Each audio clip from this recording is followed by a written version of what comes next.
Bonjour à tous et bienvenue dans cette vidéo sur comment personnaliser et ajuster votre base prix dans Bulltech. Alors, Bulltech se sert d'une base prix pour générer vos estimations, etc. Et cette base prix, elle vient adapter en fonction de votre code postal lorsque vous créez votre compte. Mais nous, notre volonté sur la base prix de Bulltech, c'est de vous la laisser la modifier complètement. Parce que nous, quand on a regardé un petit peu autour de nous à Rennes, on connaissait plusieurs maîtres d'œuvre qui avaient des bases prix qui étaient complètement différentes alors qu'ils travaillaient sur le même secteur, pareil pour les architectes d'intérieur, etc. Et en fait, votre base prix, elle est vraiment personnelle. En effet, les prix vont varier en fonction des régions ou autres, mais c'est vraiment en fonction de vos artisans, de votre positionnement et du type de rénovation que vous faites que votre base prix elle va évoluer. Donc, pour nous, c'est vraiment important que vous puissiez modifier votre base prix dans le Bulltech. Donc, déjà, votre base prix est découpée en une quinzaine de lots que vous voyez s'afficher ici. Donc, on retrouve le gros œuvre, le ravalement, etc. Il y a certains lots qui vont être éclatés par rapport à ce qu'on connaissait habituellement dans le bâtiment, mais grosso modo, c'est la même chose. Et après, ces lots, ils vont être découpés en familles de travaux, et ces familles de travaux vont être découpées en travaux. Et donc, dans le lot gros œuvre, on va retrouver toutes ces familles de travaux, et après, vous allez retrouver, encore une fois, les travaux. Vous ne pouvez pas modifier les lots. Par contre, vous êtes complètement libre de modifier, supprimer, ajouter des familles de travaux et des travaux au sein de ces familles de travaux. Donc, les familles de travaux, vous pouvez, donc encore une fois, les modifier si vous le souhaitez.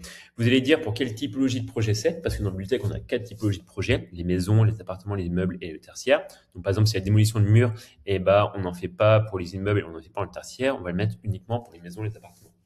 Et après, on va faire pour les typologies de pièces au sein de Bulltech. Et donc, on a 5 typologies de pièces. On va avoir les pièces humides, les pièces sèches, l'extérieur, le général et l'extension.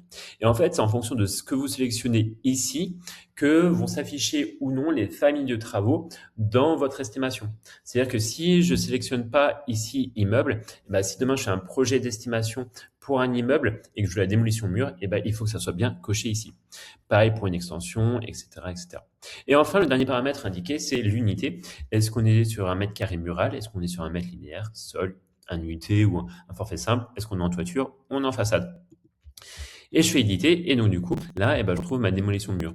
Et de la même manière, si dans ma démolition mur, j'ai mon démolition mur simple, démolition mur double, et je veux ajouter une démolition mur triple, j'indique un prix, une description,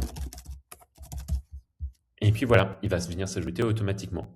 De la même manière, si j'ai modifié ici mon prix pour la démolition de mur simple et je vais mettre, hop là, j'enlève un 1, il va me mettre la date, donc la date d'aujourd'hui de modification, ainsi que l'heure de modification.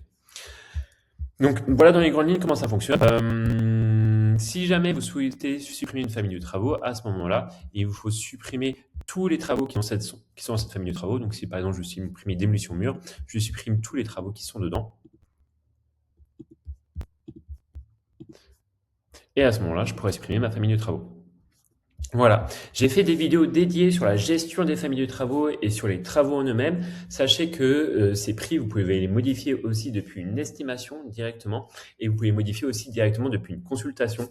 Lorsque vous envoyez une consultation à vos artisans et qu'ils vous répondent avec des prix, vous pouvez prendre directement les prix de vos artisans et les imputer à votre base prix. Et c'est ça qui va faire que vous allez avoir une base prix qui est complètement alignée avec vos artisans et que vous pouvez lui faire confiance complètement. Donc si vous avez des questions sur toute cette partie-là, n'hésitez pas à nous envoyer un petit message dans le chatbot en bas à droite. Et sinon, je vous souhaite une bonne journée. À bientôt.